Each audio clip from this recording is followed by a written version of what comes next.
Welcome to the Scene Snobs podcast. Welcome to the Scene Snobs podcast, everyone. We're traipsing across the finish line. That's right. It's the last episode of 2023. And we had a few changes come up. I was supposed to have a good friend of mine. We went to college together. She does amazing work in the film industry now. Her name is Melissa Loudy. And she was supposed to come on the show tonight and talk to me. I am not feeling great. So this is going to be our end of the year show. Producer Paul's in the back, and we have another special guest. They're both going to come on in just a few minutes. But I do want to tell you guys, so I asked Melissa if we could postpone until next week. Start afresh. It's the new year. Let's have a good time, and we can really get into it. It's hard to get her on the show because she's usually off working in different huge movies, and I can't wait to hear stories from her. She is one of the hardest working filmmakers I've ever met. And I've had the pleasure of knowing her since we started school together. So she'll be on next week. We're going to have some great conversations there. And I'd really like to start doing that in the new year, is bringing on more professionals in the film industry that work maybe below the line, which is not do not look at that, if you don't understand the term, as a detriment to them in any way. It's just the classification of who works where. So the below the line crews, I think, are where the real heart of it is. And I'd love to talk to ADs. I love to talk to best boys. I love to talk to grips. I want to talk to everyone and really get into it and talk about life on film sets. So we'll get there. But I would love to hear from you. So if you're watching or you're listening, please send your information to thescenesnobs@gmail.com, and we'd love to talk to you. All right, but we have a great show for you tonight. I'm sorry I'm a little under the weather. But I have two great people here who are going to pick up the pace, and you're going to want to see them more anyway. But join in the comments. We're going to be talking about some of our favorite things in movies and TV from 2024, and we're going to talk about more stuff. Plus, I have reviews of Leave the World Behind and Dream Scenario, and I have a new mixed movie pick for you. So let's get started. I want to bring on Producer Paul, who's been sitting in the back waiting. Producer Paul, what's up? Just causing trouble as normal. Oh my God, that's a beautiful shirt. Where'd you get that shirt? I don't know. I think I got it from the Scene Snobs website.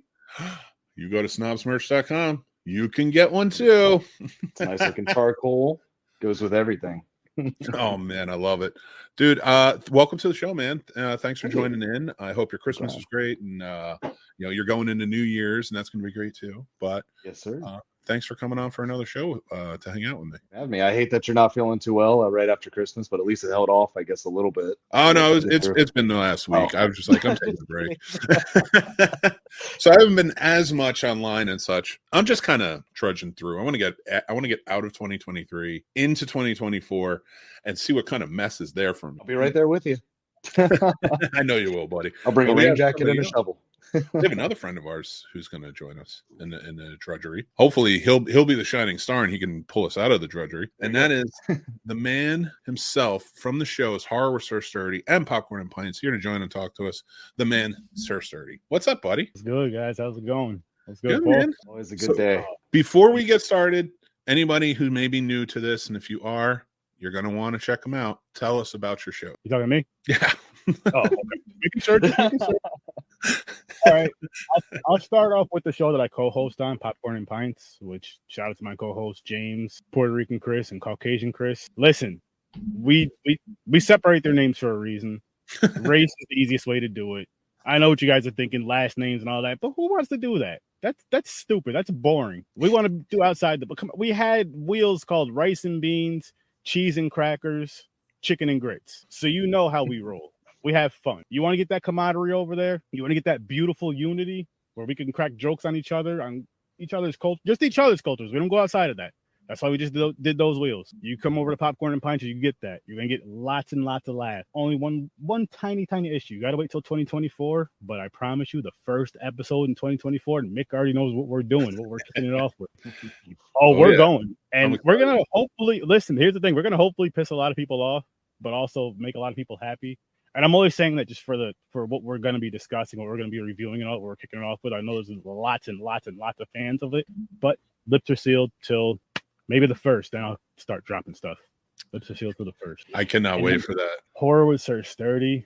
I mean, if you guys don't know what that is, you guys have been under a rock for the past. January 1st will be 6 years. So I'll be doing an anniversary episode on January 1st. On January 31st, I jumped this day around, but January 31st, this Sunday, 8 o'clock Eastern time is when I'm going to be doing my list countdown. If you want to be a part of that, Mick, if you don't mind, I'm just going to tell people what they have to do. Out of the 4, you just have to have 3 out of the 4. So I'm doing top 5 streaming movies that came out in 2023, top 5 theater releases that came out in 2023, then top 5 overall. The rule with the overall has to be first time watch for you. I don't care when it came out. And that could also be from the other 2 lists. But just it has to be your first time watch this year in 2023. And then final list, bottom 5 overall. And the same rules, top 5 overall. It's first time watch for you whenever this year. Doesn't matter when it came out. So as long as you have, I'll say, your top 5 overall, bottom 5 overall, then either theatrical or streaming. And by theatrical, I don't mean you had to go to the theater to watch it. If you watch it at home, that still counts. It just like if you watch Barbie in October, it still counts because it's theatrical, right? Exactly. Okay. I've watched them in theaters. It's just understanding those are just theatrical releases. If you watch a theatrical releases from home, I get it. It still counts. So hey, if you did all 4, even better. And I'm doing top 5 and then 1 honorable mention. So just do 6. So 1 honorable mention. I love that.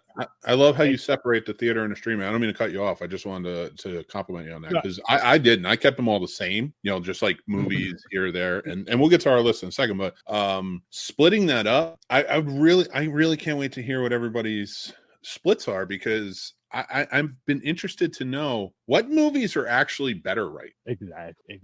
Who's producing better content, And I'd really, if everybody could, and I'm going to do that for myself, but like if everybody could be like, where would this fall compared to the other one? You know what? Should it be swapped? Oh, I definitely agree. That'd be a fun list to make. I love the creator, and I'll talk about that today. But like to me, that did come out in theaters. But it's funny you say swap because I think if that came, and I understand why it came out in theaters. They were trying as an independent film, they're trying to make the money. I get it.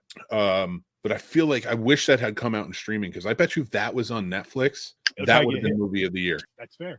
More people would have seen it. It was so like shoved into the corner. I guarantee you, wherever that falls, wherever it comes out first in streaming, it will be number 1. That's fair.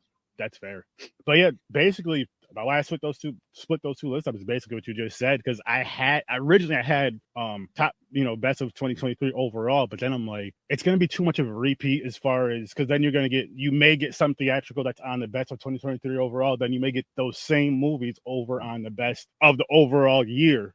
And I don't want to have then at 3 times you're seeing the same. You know what I mean? I want to split it up a little bit more and open people's eyes more because it's like people they don't think of streaming. I feel like sometimes even in top 10 lists they only think of theatrical. They don't think of streaming. And I'm like, the streaming is kicking ass. There's a movie I seen. It's not on my list because I think I don't remember when I watched it. But it's called The Stylist. It's over on Shudder. To me, if that came out in theaters, my God, because it was just so freaking like it was good. That was a good one. I remember that was when I found your show. That was one of the first ones I saw you do, and I saw it based on your review. I love that freaking movie, and I only watched it one time, but I was just like, she is so crazy, psychotic, sick, just everything. Go watch The Stylist. Love it. Not a sponsor, but can be. I want to ask Paul for you, and when you're doing your list, because I would say out of all my friends, even the podcasters I know, you two probably I see like going to the movies the most. And I know a lot. I don't go to the movies every week. Right. I can't sustain it because there's just so much going on. I would love to. That's just my lifestyle, and I'm not saying people can't do that. But watching you guys go, like it's like a barometer for me. Like, they're going to see that, and because we have such similar tastes. Paul, when you're dividing up your lists, which I know you do, and you did for this show, don't reveal anything yet. But like, what is your parameters for like dividing up your list, like with Sturdy? As far as what should be streaming, what should be in theater. Let's go wise. Just wanted to hit in. So like, however you when you're devising your lists for the year of what you've seen, like for me when I'm devising it and I'm looking at it, I'm like, okay.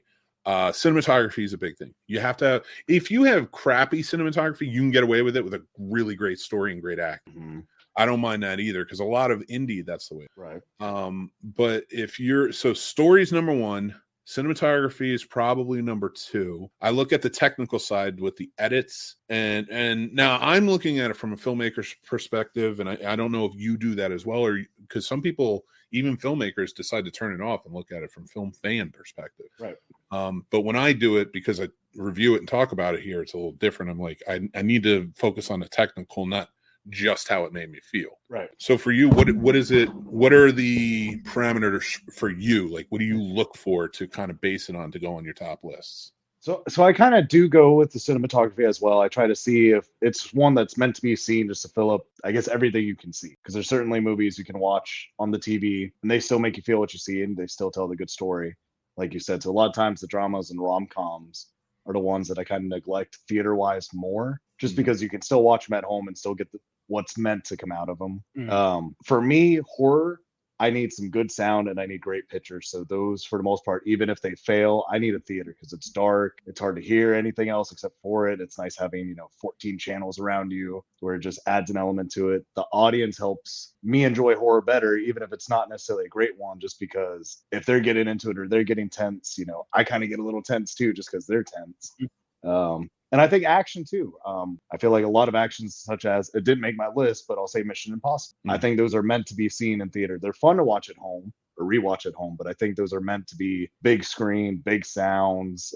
So that's kind of my parameter for the most part. A lot of times I do go off director too. If I see, there's certain musical scores done by certain individuals, I'll go see it at theater because it's gonna be better than my TV or my sound bar, unfortunately. That's fair. You know what? I love it. And Sturdy, we've talked about this too, and I'm glad you mentioned this, Paul. But for me, like, yeah, when I watch a horror movie, if it has bad sound or bad editing, it's gonna take me out. Sound is so important. We all know that. It's not like that's breaking down barriers here talking about it, but we all know that. But I don't hear it talked about enough. But I've heard you bring it up on your show, Sturdy. So I like that. I like that element. How the sound made you feel and such.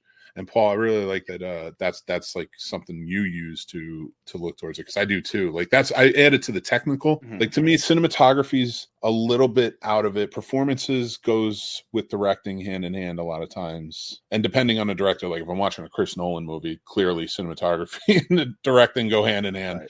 Right. But yeah, like so like though, but when the technical side, when I say editing, sound is definitely 100% in there. It needs to be, for sure. But you know what? Why don't we start our lists? Why don't we start with horror while we got the man here? And Sturdy, if you want to stick around, I mean, because we're going to share our list. I don't want you to share yours. I want everyone to go to your show and watch your list. That's perfect. You can comment on our list. How's that sound? I like it. So, all right. I was never going to make you put yours out for sure. What do you guys have? Top 5 or top 10? We have top 10s. Top 10. So our categories tonight are top 10 movies, top 10 shows, top 10 performances. You're going to hate that one, Sturdy. Top 10 movies to look forward to in 2024, top 10 worst movies, and top 10 horror. Now, it's not in that order. We'll skip around, but that's the categories in a whole.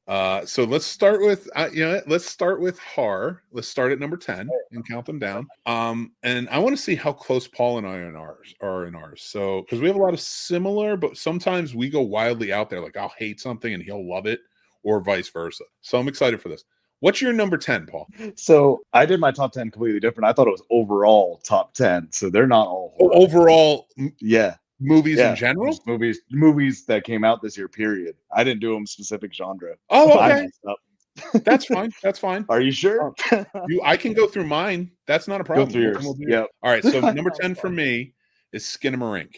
Love the cinematography. Love the sound. I mean, there's no editing. Editing's pretty good. Like it's pretty simple, but to do it with the sound the way they do, it's not that simple. So it's more the sound editing side, but it was something that was different. It's an experiment, and I'm always going to think very highly of experimental movies. That's fair. Not ones that like, to me, a Serbian film is not an experimental movie. You're a piece of shit. So, but a movie like this, it's like I don't like it. It gives me the willies because kids seem like they're in stress. Screws me up a little bit, but it is a horror movie. They were experimenting, and when you take that road, like I'm like, this is a pretty cool film for that fact. That's fair. So that's sort of where I was at. I looked at it more as an art piece film than anything. Okay. And that's why it fits to me. I'm not saying it should break down any barriers, but I do think, especially technically, should probably be looked at. Number 9 is Megan. It's a better version of Child's Play remake. I thought they did a good job. It's not blowing me out of the water, but out of all the movies that came out last year, it definitely has a good story, good cinematography.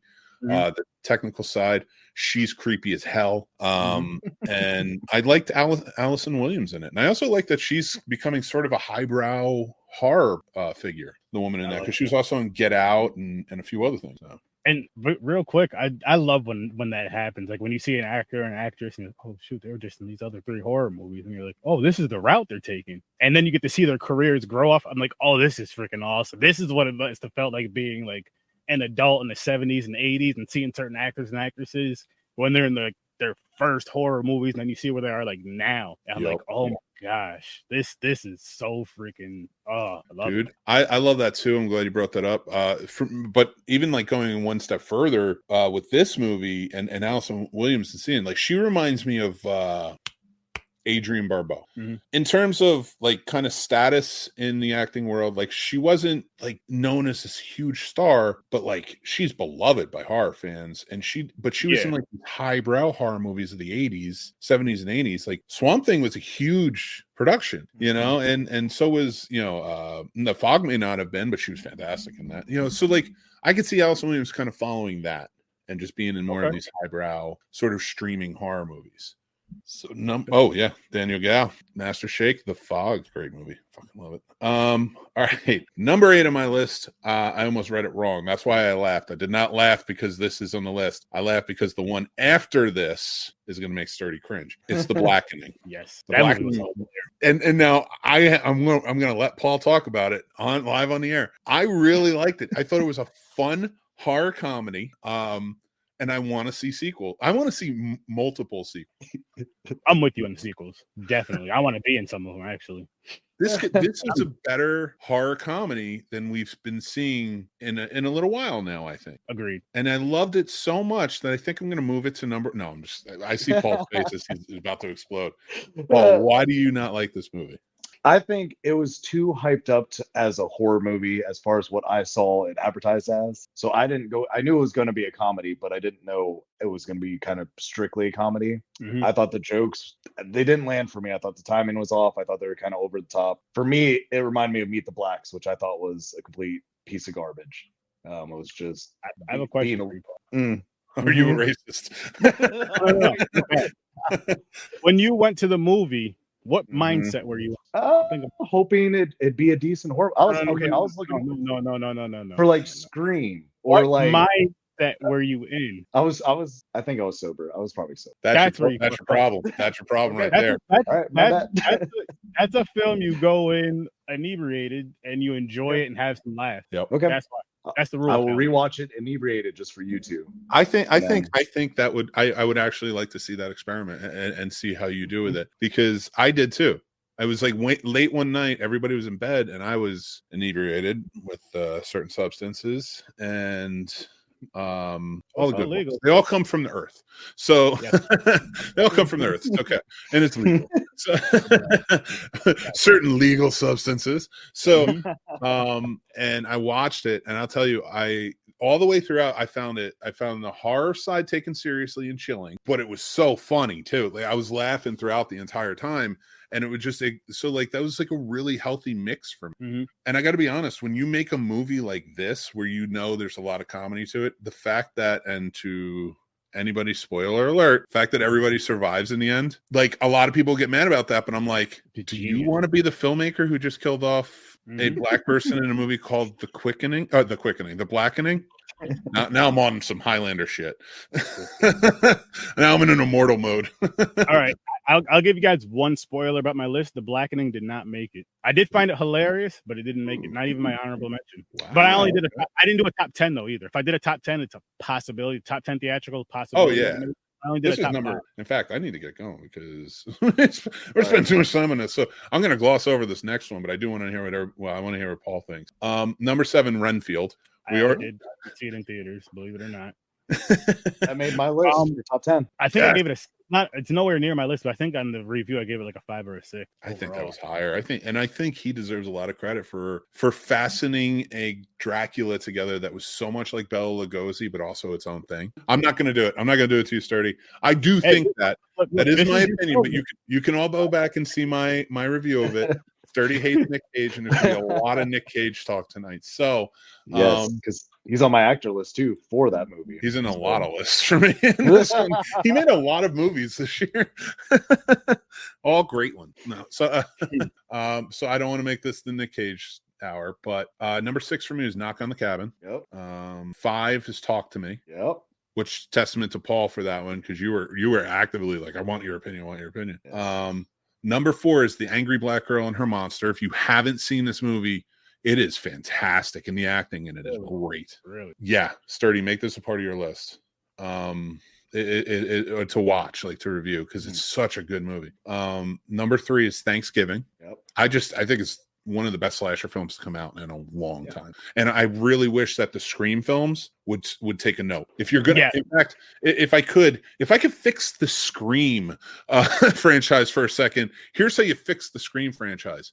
Abandon all hope on everything else, and if you want to make it meta, do something completely new, basically copying it over, but in today's world, and just start over. Scream, go the same route, but make it an old folklore. Make the old movies an old folklore in this new town, and then just start anew. That's how you fix it. Enough with this already. Number 2 is Evil Dead Rise. Yep. Great film. Great horror film. And honestly, this other one I just watched recently, it blew me away. And Sturdy, I cannot wait for you to see this. Good Boy, Norwegian film. And Paul, I really want you to watch it too if you get a chance, because I'd like to hear what you think. I think it's one of those psychological horror films, not a thriller, a horror film, that lives up to like a level of like maybe a Silence of the Lambs or a Tusk or a something like along those lines, but it's so much more screwed up, and that's why it's number 1 on my list for this year. Nice. I'll have to check that out.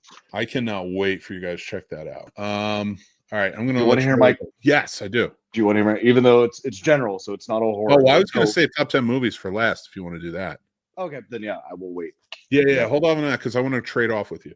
Did you do shows? I did do shows. Yes, I did, but they weren't horror shows. They're just shows in general. And you did. Can I do it? That's fine. I do a quick I did too. read off of movies I plan on, just in case you each. I'll say, if you want to give me 2 more movies. I already have quite a few to read off, because these are the ones I want to read off just to see if they're going to make any of my list. Okay. As far as streaming, whatever. But Suitable Flesh. Oh, I can't wait to see that. Birth, Rebirth, No One Will Save You, When Evil Lurks, which I heard was freaking amazing. I heard that, and I heard No One Will Save You is really good too.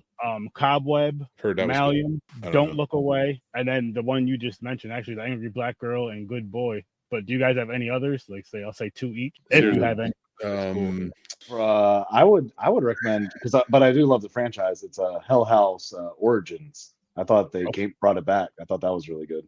I do too. I agree. I have not seen the new one yet, but I have faith in it because I really like the other 3. The third one was a little not as good, but this is an origin tale, and if they're going back, I'm really excited to check. And Hulu has a good one that I actually enjoyed. It's more of psychological, more than horror. It was The Mill. I really enjoyed The Mill. Oh my god, that almost made my top 10. That was oh my god, watch that, Sturdy. It's on Hulu. Oh, it's on. Lil Ray's in it, but he does such a good job in it, man. That's a good choice. I got 11 movies to watch by Sunday, 8 o'clock Eastern time, to pull up this list. I'm excited. I can't wait. I think you'll like The Mill a lot, because it was odd, man. It was so weird how they did it, but I really liked it. So you got any more for me, Mick? I'll say at least one more, maybe. From this year to watch? Yeah. I don't have it off the top of my head, but let me think. I might get it along the way. All right. That's fair. I don't want to steer your show too much, but I just wanted to. You're all good, dude. All right. Do you have performances list, Paul? Actors? Yes, I do. And do you have movies to look forward to in 2024? I do not have that. Okay. And do you have a worst list? Yes. Okay. Ooh. We're going to start. Then I'll do my list for movies to look forward to in 2024, and then we'll jump into our lists together. Okay. So number 1 on my list is The Fall Guy. I love 70s, 80s action shows, especially the A-Team, but I also really love The Fall Guy, and that trailer looks awesome. Ryan Gosling looks awesome. It looks like it's going to be so much fun. And the funny thing is, a lot of people I would talk to about like wanting to watch that and things, they compare it to his last movie, The Gray Man. And I argue with them, and I'm like, he was the best part of The Gray Man. So like, if I'm getting just him in a movie or something, or Emily Blunt, who's a much better actor, I'm good. So yeah, I am excited for The Fall Guy. Number 2 is Beverly Hills Cop 4. Nice. God, I feel like they're going to go back to the ways of Beverly Hills Cop 2, which is my favorite of all of them. So number 3 is Ghostbusters Frozen Empire. Yes. It's Ghostbusters. Actually, that would be number 1, but I forgot to adjust this list, so I'm just going with what it is. So Deadpool 3 is number 4. It's just going to be fun. It's going to be fun, and I get to see Wolverine and Deadpool pal around for a movie. I don't care if it bombs. I don't care if it's a terrible story. You know, because like with Marvel, I can forgive that. I can't forgive their bullshit. Number 5 is Dune 2. I love these Dune movies. I hate the original. If it is coming out, The Movie Critic from Quentin Tarantino, I would be very excited to see that, and it is listed as coming out next year, but I doubt it because I haven't heard anything about filming. Inside Out 2 looks awesome. I love the first one. Godzilla and King Kong, of course, because I'm a fucking beast for anything Godzilla. Furiosa, because I love the Mad Max world. And Night Swim. I'm super excited for all. Night Swim just seems like a really, like, she's stuck in a pool with a fucking demon. That's like, why has nobody made this movie before? It's always fish or like mutated or crocodiles or mutated fish people or something. Nobody was like pool demon. We have sharks in tornadoes. We have sharks in tornadoes that has now given us an endless list of crap in tornado movies or hurricanes or tidal waves, zombies in tidal waves. None of us thought, hey, somebody goes for a night swim and there's a demon in the pool. Nobody. Nope. And I'm so happy with this filmmaker. I even if this movie is bullshit, I'm so happy they made it. It might be great though. We'll see. I can't wait. It looks good. It looks really good. And Nick, without even knowing, you gave me a movie, and I thank you for it. It was a movie that I was thinking of that I wanted to watch this whole year, but haven't. And if I'm not mistaken, it's called The Fall. I think it's called. Oh yeah. From a real high rise thing, whatever. I've yet to watch it. Me and Jason actually talked about it like a few weeks ago, and I kept saying I was going to watch it. So I'm like, you know what? Because I want to kind of just see if it'll make any of these lists. I'm gonna go through it. So when you said I thought, did that movie come out last year? I thought it came out this year, 2022, I believe. Yeah. Oh, if it came out in 2020, then never mind. I think. I don't think I'm looking it up now for you. Movie. Oh, here it is. 2022. Yeah. Oh, damn. All right. Yeah, we'll find one for you, pal. Actually, no, because that could still make a first time watch overall, possibly. Sure. So yeah, I could still watch it. All right. How about we do worst list? You want to go worst? Excited to hear. So we got. You want to kick us off? Yeah, I've been going. You kick us off. I want to hear yours. Oh, you want to hear mine? You're probably going to hate Start mine. from 10. Number 10. Okay, they're not technically in any order, but mine are very much in order. Number 10 was Boogeyman. I hated the new Boogeyman. Oh, okay, that bad, huh? Yeah. Mine was a little more highbrow. I do want to hear your thoughts on that, but I'm going to throw them both out there since they're both horror. Five Nights at Freddy. It didn't make my top 10 worst. It didn't make any of my list, honestly. It was kind of a floater for me. It wasn't necessarily the best, and I don't think it was the worst, but that one bothered me because I felt like I was watching this truly amazing dramatic movie, and then all of a sudden it's like video game, and it's like I was like, I would have. Don't get me wrong. I'm not saying I don't want a Five Nights at Freddy film. I'm saying I don't want Black Phone meets Five Nights at Freddy. Right. It's a lot of emotion to take in when I'm going in there thinking I'm watching a video game film. Like, tell the backstory, I get it, but it was a lot, and it was so disjointed. It kept taking me away from it, But I want to hear what you thought about yours. What, Boogeyman? Yeah. Oh. Because it's Stephen King. So Boogeyman, I just expected more, I expected more lore to it. It's a Boogeyman. You can almost do anything with it. And they showed the monster too much. It was too early. They made it look ridiculous. The acting was kind of over the top. And then you could kill him with a shotgun. Like, we all know a good monster, a good, supernatural creature. It's got to be something over the top, not just shotgun to the head. We're good. End of movie. So I just thought it was a whole disappointment because I had very high hopes for it, because I like the 2007 Boogeyman. I didn't think it was that bad. Wait, the one with Barry Watson? Yes. I didn't hate that one. I mean, it's a nostalgic movie now. I can't think of the last time I watched it, but I like that one worlds better than this one. Okay, I get that. All right. And I wasn't judging. I was just like, I was trying to think of it. Like I was like, I don't remember really liking. I remember not liking that one, but I wasn't sure. Number 9. What do you got? Number 9, I have a movie called Simulant. Did you watch that one with the No, main actor from Upload? It's like a futuristic world where we're kind of AI too, so we're half robots, half normal, and has to save the girl type stuff. And I like that actor. And even though it was just a streaming movie, I kind of thought it was going to be good. It was leading up to the creator, so I was kind of getting in the AI mindset, and they just made it very boring. Like nothing really happened. It's like Babylon AD except no action. And it was like, oh, okay, cool, thanks. Thanks. It's funny because we're kind of on the same. I want to see how much of a track, because we have not talked about our lists. I just told you, like, make a list on this and I'll make a list on it. I went with a sci-fi movie too, Hypnotic. Okay. The Ben Affleck movie. Here's the thing. I think he catches a lot of shit. Like, he's good in movies. He's a good actor, and I don't blame him when movies are bad. Maybe like back in the day when he wasn't as strong of an actor, you're like, hey, all right, that was pretty bad. You gave a bad performance. But, now, like, he was good in this movie that was shit. So I think he's catching a lot of it. And which bothers me because I really like Robert Rodriguez, and this one just missed the mark. I don't know what it was. Like, it had a cool concept.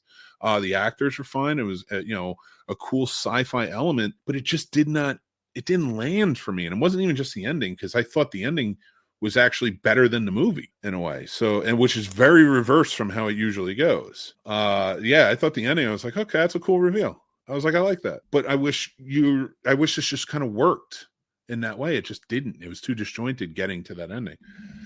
So it's just one of those rare cases. But that's my number 9. And what you got for 8? Number 8 was Sisu.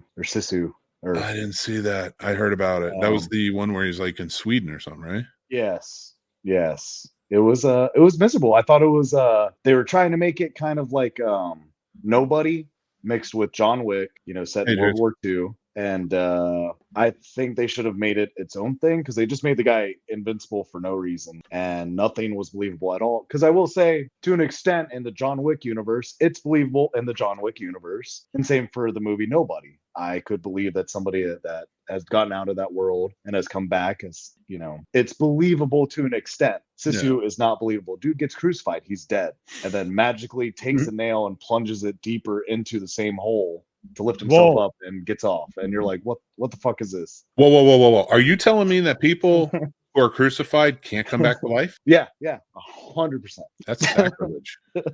Jesus. Only one person. That's what I'm saying. Only one person could do it, and it's not him. So it's gone. Okay, while you're pissing off the Christian, right? I'm just gonna go with no. So, what do you have for? Oh wait, did I say my number? No, my number 8 is Gran Turismo. Oh, interesting. It just does. So I wanted to, because I heard it was a true story. I looked into the true story. I was like, this is cool. I was like, all right. And then I saw the trailer. I was like, I'm not really into it, but I like the actors. So I was like, let me check it out. And honestly, I was just like, this is boring. This isn't like this doesn't, like, how when you watch like some sports movies and it's like, you just want to like shred. You're like, I'm ready to go. I can play any sport you throw in front of me now because I watched this movie. It just built you up. This tries to make it feel like it's doing that for you with never actually doing that. Okay. Sort of boring. You're like, cool, man. Sweet. Glad you got it. But the best part about this movie was hearing that the guy that it was inspired by was a stunt driver on. Right. That was cool. So it was boring. I was like, you could have done something really cool here, but you didn't. So anyway, number 7. And jump in on any of these that you've seen. Okay. Yeah, my number 7 was To Catch a Killer with Cheyenne Woodley. Yeah. I will not watch a movie with her. I can't. That's where I messed up. There's some actors I'm like, when they see them in it, I'm like, can't do it. I just can't. She stayed the same the whole movie. So like her being like upset was still the same as her sad or her drunk or her every happy. Movie. Yeah. She is miserable in every movie. Why? Because she's miserable in every movie. She just like, I can't tell whether she's acting. Like I've seen her in movies where she's like an action hero. And then I've seen her in movies where like she's playing a cancer patient. And I'm like, all you did was put tubes in her nose. She's just miserable. Yeah. She's just miserable all the time. And I think the writing was just bad on this too, because or directed, who knows? But all I know is that like that was probably the worst alcoholic I've ever seen on screen, probably my entire life, movie wise. Like just okay. Just didn't seem like she was an actual alcoholic. Like, oh, I've had too much to drink. But you know, it goes with her actor. So anyway, that was my number 7. Sorry. No, Jason, she wasn't. She was not good in that show with Reese Witherspoon and Nicole Kidman. Big Little They Lies. were good. I love that. They were good, and she was miserable. That's what it was. You had really see. That's where you're wrong. You see, when you have a bad actor in a movie with amazing actors, it's like, whoa, he's great. Now, what? Case in point, Ocean's 11. Right? How many amazing actors are in Ocean's 11? Now, name what was the name of the Chinese man on the team? What was the name of the tech genius on the team? What was the name of like there are certain actors in there who are not very strong, but you like those characters in that movie because the amazing acting around them made them look good. Mm-hmm. So I have never seen an episode of Big Little Lies, right? Mm-hmm. That's the show. Yeah. Never seen an episode. I can guarantee you I will find phenomenal act, and it ain't gonna come from Cheyenne Woodley. And yeah, her character may come off likable or unlikable, however she's playing out, depending on the force of the actors around her. I'm sorry that I have to rant against her. That's how I feel. But if you like her, have fun. That's how I feel about it. I don't want to be convinced, just as I don't want to convince you not to watch me. Or do anything or whatever with her. I'm just saying, have fun. And I think she broke Aaron Rodgers' heart. And now he's crazy, and that makes me sad because I like Aaron Rodgers.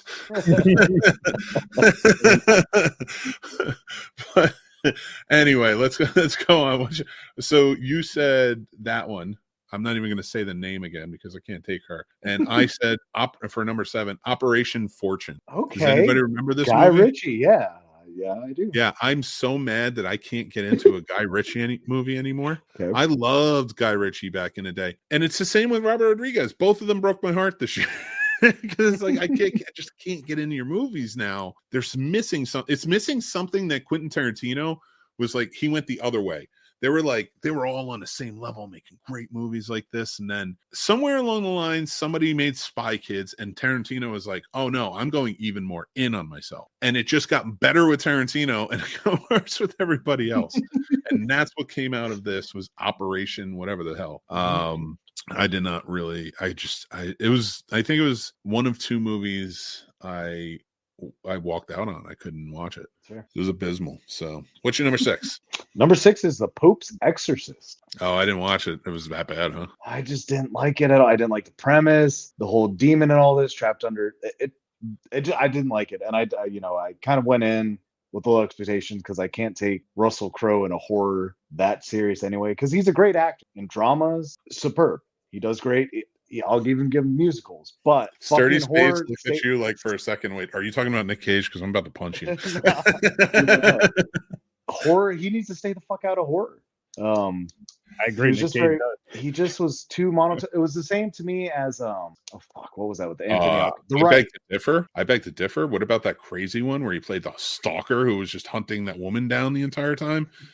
The fat dude that looked like me a little bit and scares me. Like I'm not that mean. Like I'm, like he was like, I feel like my life could be one of 2 ways. I could be that guy, Russell Crowe, or I could be like Ted Lasso. And I'm trying to fall hard into Ted Lasso, so I'm not that guy. So it's just a crazy ass angry white man who's trying to hunt people down. Oh shit. That was a good horror one. That was my whole point. I don't know why I went all the way there. Just to say, I think he could do good in horror, but maybe just not this one. No, this one was garbage. I wouldn't recommend it to anybody. Okay. Period. That's fair. Mine was Fast X. Thank you. Fast X was just not good. And I like those. And I'm on record on this show for years now defending the Fast and the Furious franchise. And the only thing I will defend in Fast X, which everybody for some reason disagrees with me and I don't understand it, is Jason Momoa is the best part of that movie. He is a great villain that I wished wasn't in a terrible movie, and he could actually, in fact, transition that villain into another good movie somewhere, because we're lambasting him for this bullshit Aquaman movie, which I don't put him down for. It's just that was part of the whole trash that came out in DC. And now we have this great villain character in this shitty movie. So it just drives me nuts. I'm just pissed off about it. It just annoys me because he was really good. He was the Joker. He was a good version of the Joker in Fast X, and they fucked it up. I don't know. Whatever. All right, what's your number 5?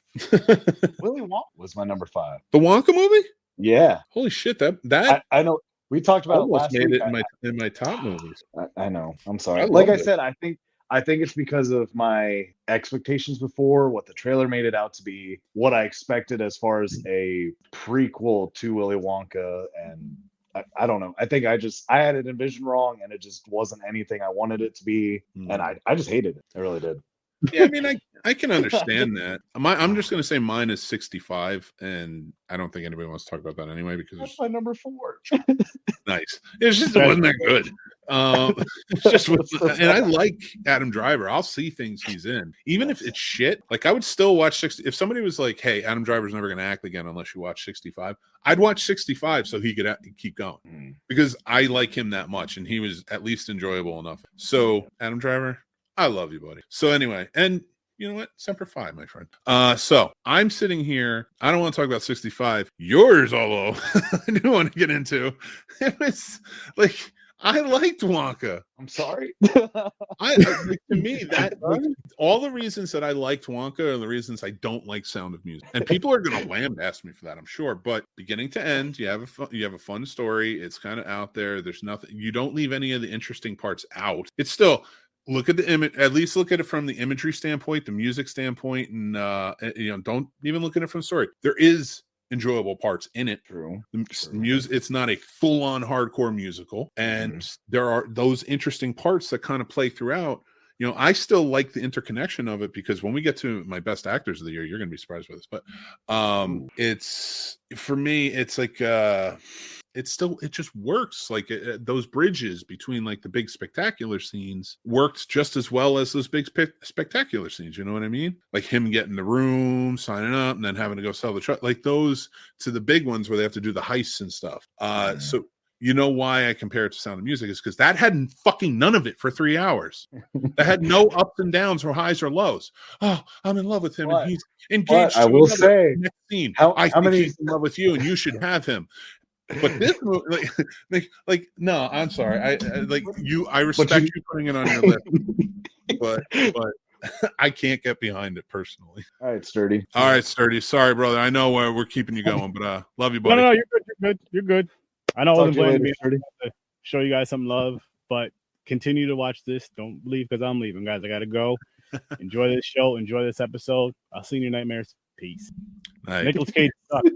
No, he's gone. He's gone. Oh. All right. But yeah, going back to Wonka though. No. Because you all can right, we got a motor after this though, because we have like 10 more lists. But no, I want to hear Wonka. We'll move on. No, Wonka, say it. Oh, I was just gonna say I can still name off a bunch of songs from Sound of Music, and I can't name one single song from Wonka. That's all I'm saying. I've been singing songs from Wonka, and I know all of the goddamn songs from The Sound of Music because everybody seems to love that fucking movie, and I don't get it. So, yep. But I can I saw it once in the theaters, and I'm still singing songs from it. Scrubs. I got this. That was such a good movie. No, man, I didn't put it on my top 10 list. It's your fault. No, all right. What's your? So we said 65 is your number 4. My number 4 is The Expendables 4. Okay, I didn't even bother seeing it. So yeah, it's just, and I love Jason Statham, but man, he is not doing well for movies this year. But what's your number 3? Number 3 was the remake they did of Children of the Corn. I didn't even bother. It is. I wouldn't even because it's just I kind of like the original, right? So like, why would I sequels to me and remakes? I'm like, I kind of like the original, and that one at least had Linda Hamilton in it. So, what is your number 2? You People. Oh, my number 2 is The Flash. Okay, I can understand that. and I'm going to save on this for a sec. What's your number 1? My number 1 was A Man Called Otto. Yeah, honestly, it was so boring. I didn't even feel like it deserved to be on my list. Like I was like, "You're so boring. You're not even a top 10 bad movie." But my number 1 is You People. Yes, It was so fucking bad. Mhm. I don't know. Like, you have amazing actors, and on top of that, amazing writers and comedians in it. And what they came up with in this, like, at no point did any of like the amazing veteran actors, the comedic actors like Eddie Murphy or Julie Louis-Dreyfus or I can name countless others in this movie, turn and say, "Can we make this a little funnier? Right. Can we not Right. pander so much? Can we just make it a little funnier? If we're going to make it offensive, can we make it offensive the right way? Right. Like they do in their own movies, or shows Mhm. and stuff like that. But like they couldn't even, like, what were you making here? It was a statement, but it was a statement that honestly, like, it just felt, I don't know, it just felt like it was kind of making fun of, in a way. Yeah. Maybe not making fun. Maybe making fun is not, or poking at, I don't know, like Jewish and Black cultures. And I was like, I'm like, but not in a way where it's making fun of them, but like kind of like overly sensitive about. I just, it felt Yeah. weird to me. I don't know, but I'd love to hear what you thought. I just thought a lot of the jokes were forced.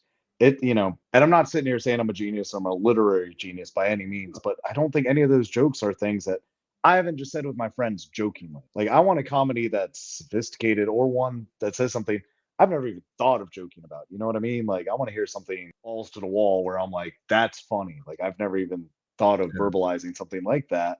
Haha, something I can use to say to someone else, and they're like, Yeah. This was very elementary in its comedy, in my opinion, minus the curse words. It just didn't have any depth to it. It was just very, I can't Yeah. say this word, and okay, something in Paris. Like, why are you just dancing around this song? Like, come on, we all know, we're all adults, we know this Yeah. all. Like, and they kept that, like, those scenes lasted too long where it just felt awkward at that point. It was like, just one of you say it. This should have been a 5-second scene, not a 2-minute thing of, no, go ahead. No, well, it's, anyway, you already know. But yeah, and I see what you're saying, but to me, it also felt like that too. It felt like it was trying more to teach a lesson, but there was no actual lesson. Right. There's no actual payoff to teach us anything. Right. So yeah, I'm right there with you. I think you put it perfectly. All right, let's roll on. You want to do where are we at? Let's do performances. How's that sound? Okay, that works. Yes, sir. All right, let's start with number 10. What's your number 10? And we're gonna kind of motor through these, but yeah, please, I'd love to hear it. I'm gonna butcher names because I'm really bad at it, but it was Tom Blythe in the Hunger Games Songbird, the guy that played President Snow. Oh, he's like young blonde dude, right?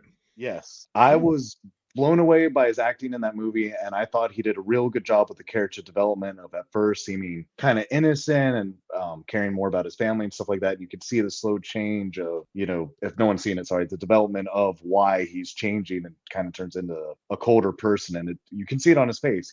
It was great acting. All right, I like that. I haven't seen it, so I'm gonna go with my number 10, and it's Emily Blunt from Oppenheimer. Nice. I'm not even gonna defend her. She's amazing. So, like, you're gonna get a great job, and it's Christopher Nolan directing. It's a good script, great story. So that's what you got. Number 9. Number 9 was Sophia Wilde from Talk to Me, the main actress in there. Because I've seen her in a few things, but never, as a lead or that caliber. And I thought she sold it. You could see the terror in her. You could see like the demon and all that. And even just her, just in general, just being the sister and the back and forth. I thought she did a great job. That's awesome. I love it. Here's what I was talking about earlier. Number 9 for me is Olivia Colman in Wonka. Her character behind the desk at the laundromat. Okay. She's so sadistic and she's so crazy and creepy. It's on a level with Carol Burnett from the movie Annie, where it's like a really memorable role. Like, her role stuck out to me more than a lot of people's roles. I thought she was so good. And I thought for a while there, I would even put her up. Like, if you were like, who are the best villains in the movie? I'd be like, I might have to say her. She was so good in it. Like, she was that surface level villain, but it's almost like, wow, you're putting on a performance on the level of like Darth Vader, and the rest of the villains are putting on a level like way less, But I loved her performance in it. So, who is your number 8? You might hate me for this. It was Jennifer Lawrence in No Hard Feelings. Oh, I know. No, she did not make my list. But are you doing your men and women, right? Yeah. Okay. I didn't do just actors. I did too. I meant mine are mixed. Okay. Cool. Yeah, she was squeaked out, but I would put her in the top 15 for sure if I did it. She did great in that movie. Yeah, she did great, and I thought it was cooler, like hearing the interviews of her doing full frontal nudity. I'm not sitting here saying that's why she got it, but why she did it. Reclaiming herself after the leaked photos and everything, and good on her because she just had a kid. Like, I watched I watched that movie. I was on Jeff Dwoskin's show, Crossing the Streams, and Bob the Suit. He's a great comedian. If you guys should go check him out. He recommended it on the show, and he was like, it's just, and he talked to that scene with the nudity. He goes, the crazy part is it's so funny, and there's nothing sexual about it. And you're enjoying this scene because of what's happening and how the comedy's playing out. And I give her, and after I watched it, my wife and I are laughing our asses off. Mm-hmm. And I just saw what he saw there. I was like, yeah, there's nothing like you see. There's nothing sexual about it. It's like, and the fact that she's trying to reclaim her stuff, and this was her. Like you said, the significance of her trying to reclaim the nudity that was like leaked. I thought that was a very cool nod to it. And I completely guess why she would be on somebody's top 10 list for that movie. Great job. Not great job, but you know what I mean. Great choice. My number 8 is Carey Mulligan from Maestro. In my opinion, the best part of that movie. It was odd, disjointed. Cinematography kind of throws you off when it jumps between color and black and white, which I think was subtly done way better in Oppenheimer. And I think they were trying to go for that effect. It just didn't cross for me. Bradley Cooper is fine. It's about Leonard Bernstein. He's a good actor. So, again, he's a good director, so he's pulling great performances. I just don't think the movie matched up well. It wasn't that intriguing of a story for me. But Carey Mulligan's character was fantastic, and that's another actor you can put in any role, and she kills it. Right. Well, fly, Sally Sparrow, fly. My Hoovians. Who's your number 7? Joaquin Phoenix and Beau is Afraid. Oh, I hated that movie. Did you? Ari Aster can't write a fucking movie to save his life. Oh, he needs somebody to write with him. I don't mind the weird elements because I love Michelle Gondry, so trust me. Weird elements don't bother me at all. I don't mind Joaquin Phoenix. I think he's overrated. I think the performances he won awards for or was nominated for were his best performances. Anything in between, I'm like, all right, cool. Right. You did a good job. Like, you're not a bad actor. I'm not trying to shit on him, but that's just my feeling on him. To me, though, with Joaquin Phoenix, like if he didn't, I don't know. I'm not a professional like he is. So like, I can't be like, dude, if you just did this, like, but I feel like he could be in my eyes a level of like Nick Cage because of how he changes things up. But for me, like Napoleon got thrown off because of his performance in it just seems so different from everybody else's. I mean, the accent didn't help, but it seemed like he was on a different set than they were. Yeah. And so like if he could, like, that's where like I argue with Sturdy about Nicolas Cage, where I'm like, this dude is on the set. He's telling the story. He knows this movie better than anybody. The guy who wrote it when he steps into it because the character is ready. And that's why I have that respect for him. But so you said okay, I'll give you that though. Joaquin Phoenix was good in that one. That is a good performance of his. Right. Yeah. I'm not like that movie didn't make any of my list, so like I'm not saying that movie was good, but his performance in there, I did enjoy and was believable. My number 7 is Emma Stone from Poor Things. If you need to see this movie, okay, it's an odd take on Frankenstein. Okay, so I've been looking forward. I'll definitely have to do that one next. Check it out, for sure. All right, what's your number 6? Number 6 is Nicolas Cage and Renfield. It was a great performance. That almost made my top 10, but it like the ones I have on here are just like too solid. Mine is Jeffrey Wright from American Fiction. Okay, another good one. That's a good one. Good comedy. Really well done. If Sterling K. Brown could have been on there too, he'd probably be in my top 20. He did a really good role in that too, but Jeffrey Wright just kind of like just took it over. He really controlled that movie all the way through. So number 5 was mainly just because I needed this movie to hit one of my lists. Was I like Jenna Ortega and Scream 6. Scream 6 she was great. She was the best part of the past 2 Scream movies. She really killed it. And I was actually kind of annoyed because I was like, I don't know about Sabrina Carpenter. She did a good job, but I think Jennifer Ortega would have done better in that role, and maybe a role like a switch. But you can't really switch because you would need a younger actor than Jenna Ortega. Yes. It's just so it just kind of throw you off a little bit. But I like that pick though. It's a good pick, and but for me, my number 5 is Cillian Murphy in Oppenheimer. Kills it, Okay. stoic throughout, does a great job, carries the movie really well. His intensity is there, so I think they're both great performances. Though. Who's your number 4? Dave Bautista, Knock at the Cabin. Nice, that's a good choice. I like that. Yeah, I'm blown away that he can do serious roles. You know, he's a big guy, so you almost expect him. You expect him to be in stuff like The Expendables, like just nonstop action films, things like that. And you know, I'm guilty of it, like thinking, you know, he's just kind of a dumb big body. That's it. And he absolutely proved me wrong in this, where I've looked into his other movies, because he was superb. He is such a good actor, and funny because when Glass Onion came out, a lot of people were just like, "Oh yeah, that's who he is, though. That's his character and everything." And I'm like, "Have you seen Blade Runner 2049? Have you seen what was the one where New York was under assault and he was like getting the girl out, and like he was an ex-soldier? He did such a good job in so many of these movies. Fubar, not Fubar. What was it? Stuber is what it was called. Yes. He was funny in that. I was like, you're just as funny as Khalil. So like I thought, you know, like he that's a great performance, and I like that you picked that. Mine is Robert De Niro in Killers of the Flower Moon. Okay. I like the movie. Very good movie. A little too long, like I talked about. I have a whole, if you guys want to know my feelings on it, go watch the review. But De Niro's character is the best acting throughout. He nails it all the way throughout. He plays just this devious, horrible character of a man who in the face of these people is just like a friend and somebody they care about so deeply. So it's just, he does it so well. Like everybody in it does a great job, but he is by and far like the guy who should be nominated, in my opinion. And you're number 3. Yeah, we're on number 3. Number 3 was Mia Goth in Infinity. I didn't see that one. So she did a good job. Well, she's pretty good. I give her that. She plays those creepy characters well. I think in, you know, the next couple years, she's going to be a scream without a doubt. I think she does a great job acting crazy and all that. I thought her role in that was the best, and actually kept me watching the movie, because the movie was kind of just too weird to an extent. And I don't really care for that guy from True Blood. I forget his name, the main actor that was in Infinity. I like him. I like him in some things. Yeah, like I like him in the Godzilla movies or the Kong movies or whatever. The Northman or whatever. He was good in that one. I liked him in that. This one, I was like, whatever. But Mia Goth. He played a character on Succession this year, the last season, and I did not like the last season. I think the show is bullshit. That is just me, but his character was quite fantastic all the way throughout, because he just plays I don't give a shit billionaire throughout. But so I just I gotta give him credit for that one. If this one was that bad, if he was bad in it, but I'd give her Scream Queen now. She's great. Pearl, all those movies. Yeah, just me. Even though, actually, you know what?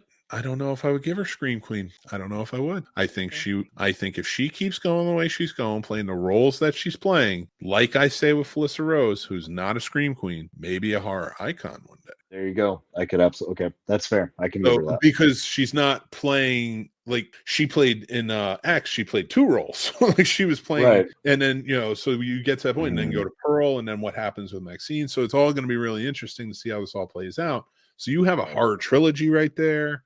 You got Infinity Pool. What else? I mean, she's got a few other things too. So like, hell yeah. Like maybe a horror icon one day. I don't know if she's going to be any final girls. Yeah. You know what I mean? I think she's going to step up above that. So, and not to put down Scream Queens, but like, I think horror icons, like we watch the movies for Jason, Freddy. Right. You know, not so much final girls, but we love them. Right. So, and that goes for the final guys too. So that was your number 3. Mine was Margot Robbie and Barbie. Okay, that's fair. I think everybody's giving a lot of credit to Ryan Gosling, who was fantastic in the movie. But I think Margot Robbie, if we go back and really rewatch her, and I think she catches a lot of crap because it's like, well, it's Barbie. She just has to look and stand there. I'm like, are you kidding me? This is Barbie going through a midlife crisis, or not an existential crisis. Like this is, right. She did fantastically, like throughout. Like I think she deserves to be nominated for Academy Award for sure. Number 2 on your list, Hugh Jackman, The Son. I haven't seen it. I heard it was good. It wasn't that good. I enjoyed it. I thought it was good. I liked that he was going back, because I don't want to say fed up. Oh, but this is I'm best kind of, performances. I'm still yeah, on yeah, like. yeah. Oh no, this was No, you're good. good. Okay. Yeah, I didn't think it was bad. I thought it took it back to his days where he was doing movies like The Fountain. It was nice seeing him not just be Wolverine and just screaming and kind of just the big kind of muscular get whatever. It was nice seeing him play like father role and just all things he's going through and the relationship. And I thought he was great. I'm sold. I'm gonna watch it for sure. Thanks, man. Okay, my number 2 is Jonathan Majors in Creed 3. Okay. He did Okay. such a fantastic job in that role. And I know he has his legal issues and all that stuff, but I'm not gonna take away from his roles. You know, he did a good job. So I think, in my opinion, he was definitely up there in one of the best performances of the year. And your number 1, sir? Was Christian Bale and Pale Blue Eyes. Oh, nice. I haven't seen that one either, but I wanted to. Cool. Okay. You can always tell. appreciate- You can always tell my good buddy producer Paul is more of a horror fan. Yeah. Always. I love it. Hey, it gives me a different perspective because a lot of those I haven't seen, and now I want to go see them. If you're putting them on your performance, mine, Nick Cage, Dream Scenario. He was so goddamn good in that movie. And that movie is so goddamn good. But I'm going to review that in just a little bit. So then I'll get more in depth there. But have you seen it yet? You haven't had a chance, or No, we have it queued up. We'll probably watch it later. I'll probably watch it. I might have to kick you out then, so that way you don't get stuck.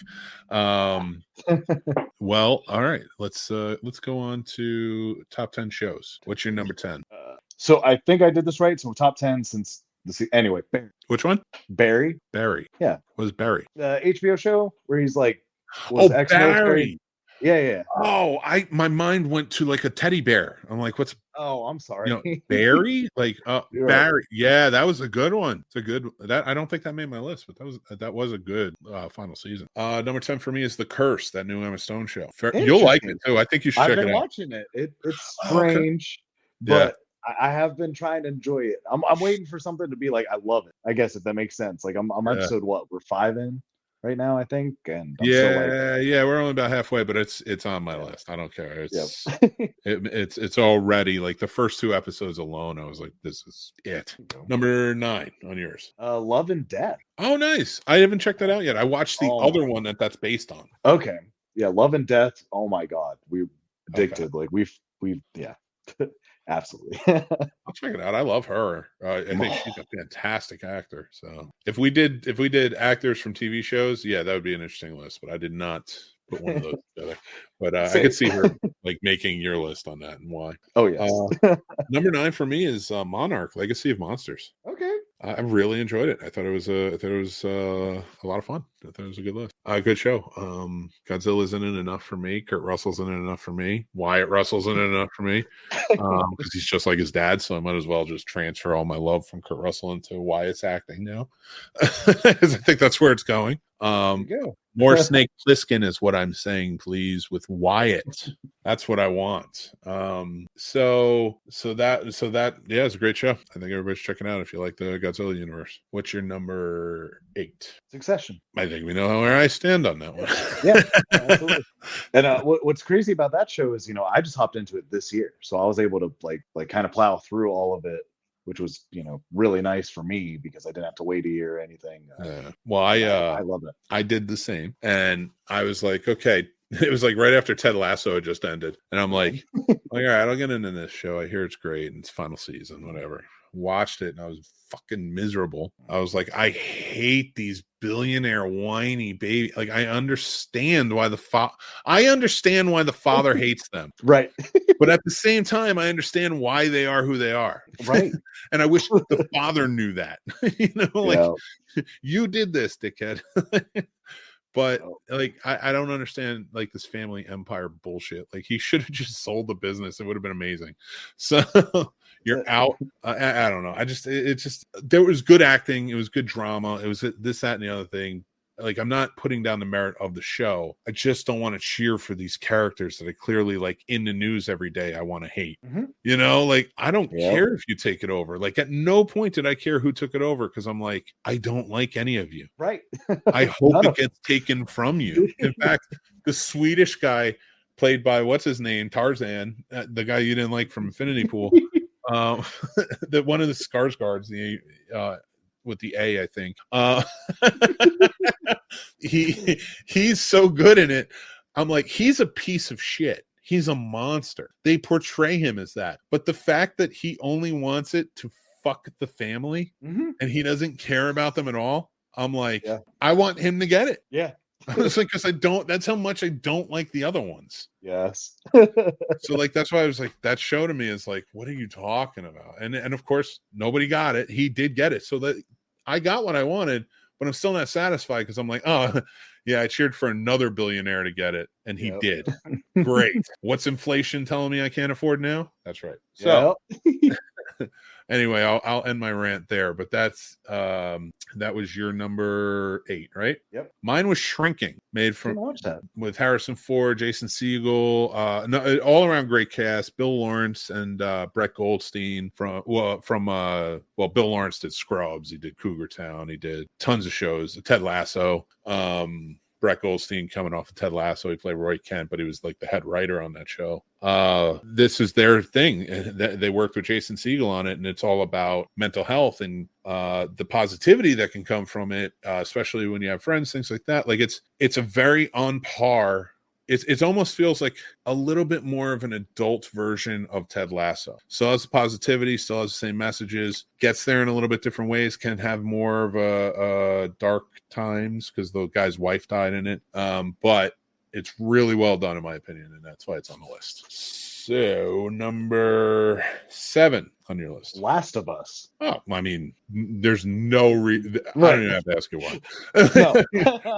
It's on mine too, and it's coming up. So, so Right. Last of Us, I think, is on everybody's list. It's just such a great show. It was so damn good. And Everyone I'm not could watch going to it. ask you why it's so low because I get it, but I want to see what your list is. Like, I understand like why it's low on my list comparatively to all the other things that are higher. But number 7 on mine is Mrs. Davis. I think it's a sleeper. Okay. I hope it gets a season 2, but it doesn't have to because it's pretty much done. Yeah, like but I am so excited for it. It's about a nun who goes on a mission to defeat an artificial intelligence that's controlling the people on Earth, I should say. And she's doing this for Jesus. It's Right. it's on Peacock. It was an original series. It is a wild ride from beginning to end. It is not what you think. Don't go crazy if you're like, well, it's religious overtones. No, the Christian will go crazy if they watch this show because Jesus is a black man in it. So so who cares there? But what I'm saying to you is you need to watch the show, Paul. Okay. I really want to know what you think. I think it deserves to be on my list. So Mrs. Davis. All right. What's your number 6? And number 6, it was one of my favorite comedies this year. One of them. White House Plumbers. Oh, I did watch that. That was good. I liked it. It didn't make my list, but I did like it. I thoroughly enjoyed that. I thought it was, I don't know. I just thought it was great. They played really well off of each other. Yes. Yeah, they were a good duo. I like that a lot. All right, mine is The Last of Us. So we kind of went over why it's on there. What's your number 5? Murders in the Building. Okay. Yeah, it's a good one. I didn't finish the 3rd season yet. I'm still kind of working my way through it, but it's a great show. I definitely get it. It's the cast, man. I'm telling you. I wish they had the third amigo in that. If they had Chevy Chase, dude, Chevy Chase. Oh my God, if they had him in there, where he's at now, he's not. That's okay. He can come back. He can just come out and play for a little bit. That's fair. Mine was Poker Face, another Peacock show. That kind of really surprised me. Great show. She does fantastic in it. Natasha, why can't I think of her name at the moment? I'm losing my mind. But you'll know when you see her. She was I don't know, like she's just like this. I call her like a spunky type of character. That's just what she always reminds me of. But she's just basically plays this character called Charlie Cale who gets tied up with the mob and has to go on the run. But she can spot anybody. She human lie detector test. It doesn't matter. She just can. She's even like, I don't know if it's supernatural or what, but if you're lying to me, I know it. And that gets her. So it becomes sort of like a weekly episode that has different directors. Famous directors will come in, has famous actors in it, the whole nine. And it's her road trip through the country solving murders haphazardly. You know, like she gets tied into it. Maybe she has to take a job somewhere. And like, yeah, so like, it's just, I think it's a really fun show. So Check out Poker Face. Coming out with season 2 too. You look like you hated it. I haven't watched it. I thought it looked just from the trailers I've seen of it. It looked boring, but I'll watch it because of you. I'll give it a try now. I think I thought that too from the trailers. I think you really like it though. Number 4. What you got? Ooh, it was tough, but it was The Fall of the House of Usher. Good one. I'm gonna save the talk on that for a second. My number 4 is Ted Lasso season 3. Okay. I loved it. I thought it was a great end to the show, and deserves to be on the list to watch. So, what's your number 3? Number 3 was Twisted Metal. I like that one. That was another Peacock one for me that really stuck. I liked it. Yeah, Peacock's been doing pretty damn good on their TV shows and their reality TV shows, for that matter, as well. Nice. I have watched a lot of their shows, and I do like them. I haven't watched the reality. I don't watch reality anyway. That's just me, though. I used to get drunk the night before any. So when I was working in Hollywood, I'd never wanted to work reality TV. So like when I would get put on jobs and I would go and like interview for them, I would get like hammered the night before, so I was just hungover the next day. That's how much I hate. That's how much I respected reality TV. I would go prim and proper for anything else, but like, hey, shit talks, but whatever. Shit talks, bullshit walks. What? Here we go. So you said number 3 was that Metal.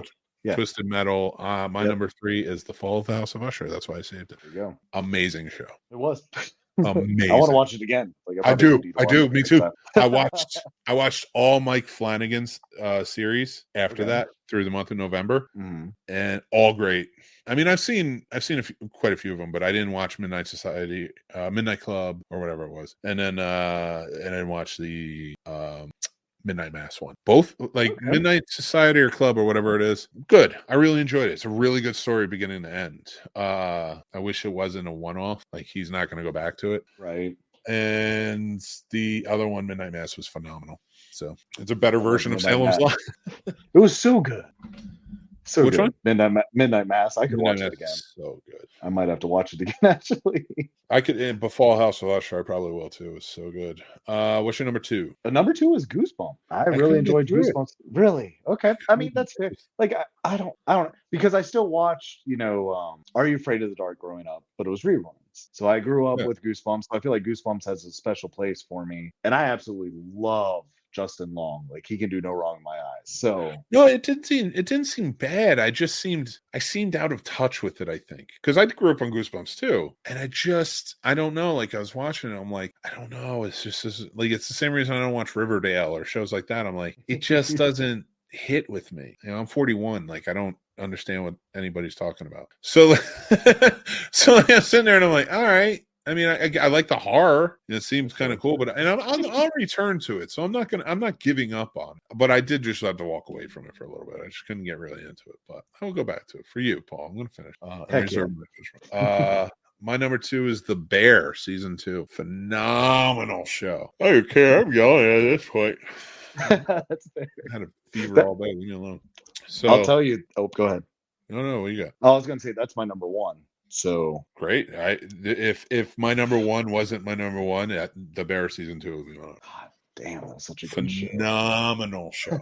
Phenomenal. In fact, my best performances, when I made my list, I had about 13 on there, like my finalized list. One of the performances was a television performance. Okay. And it was Ebok, I think his name's Ebok Moss, or I can't remember his name. He's the one he plays the cousin. Yep. And his performance in this season of The Bear was going to be on my list of top 10. It was like number 12. It could have been in my top 10 of my performances of the year. Now, keep in mind, people, that's screen. Like, I didn't watch the theater performances this year. So, like, if I really went in depth with that, you'd have a whole thing. And if you want me to, let me know. So, well, I love theater too. I'll talk theater.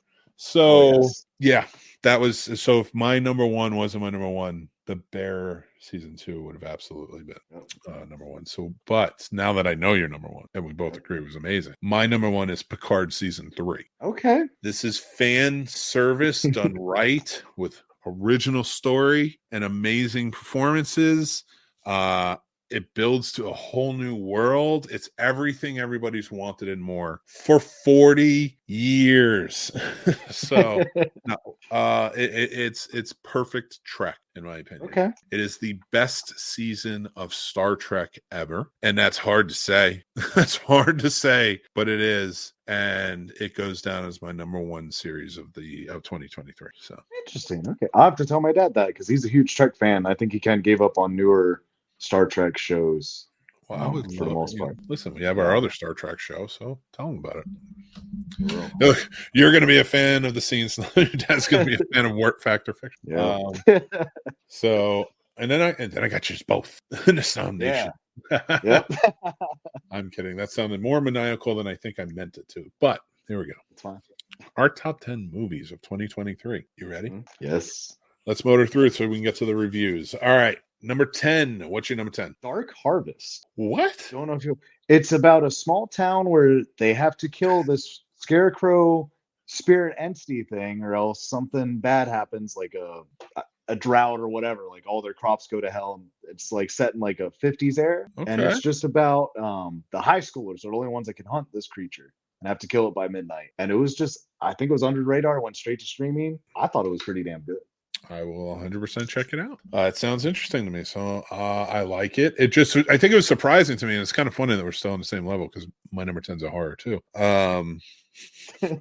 I see our lists and I'm like, man, Paul's real. Like, I love independent, but I think mine is like a lot of mine were independents, but I think mine are like the more mainstream. I got you. You know, we go back and forth, so it's kind of cool to have that breakup of both. So Dark Harvest, I'll check it out. Number 10 on my list is Evil Dead Rise. Nice. Yes, sir. Is one of the best movies of the year. I think it's fantastically done.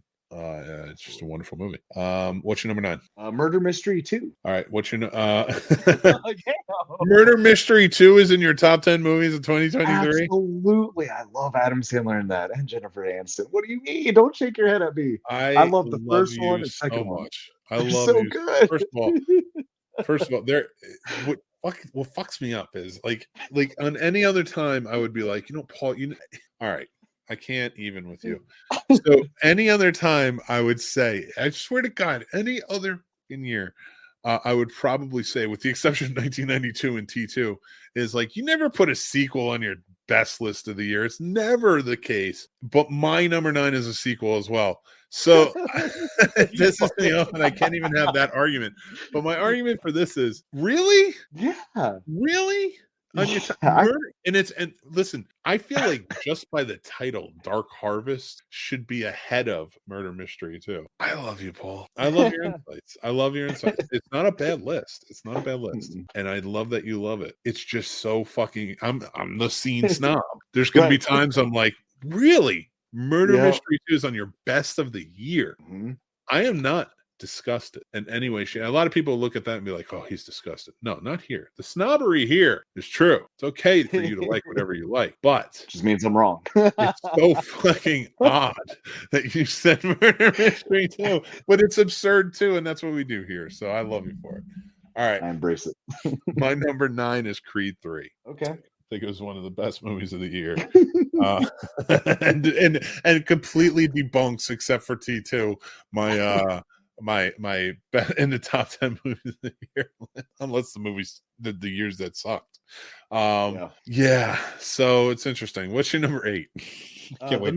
The Mill is a good one. The Mill is a good one. And again, that's like is on the same par with Murder Mystery 2. Is it's like none of the movies you said come near. And I saw The Mill and I saw Murder Mystery 2, and I'm like, neither of them come near my top 10. And I feel like so shitty about it, but at the same time, I feel justified to be like, listen, Rotten Tomatoes, I guess, agrees with me, but whatever. Yeah.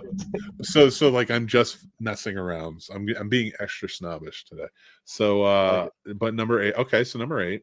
All right, The Mill, but The Mill's a good movie. I definitely want to make it aware. Like, people should. I just didn't expect it with Hulu. I think that's really what made it shine so much. Is that Hulu horror movies or psychologicals are kind of They're like 2s at best usually.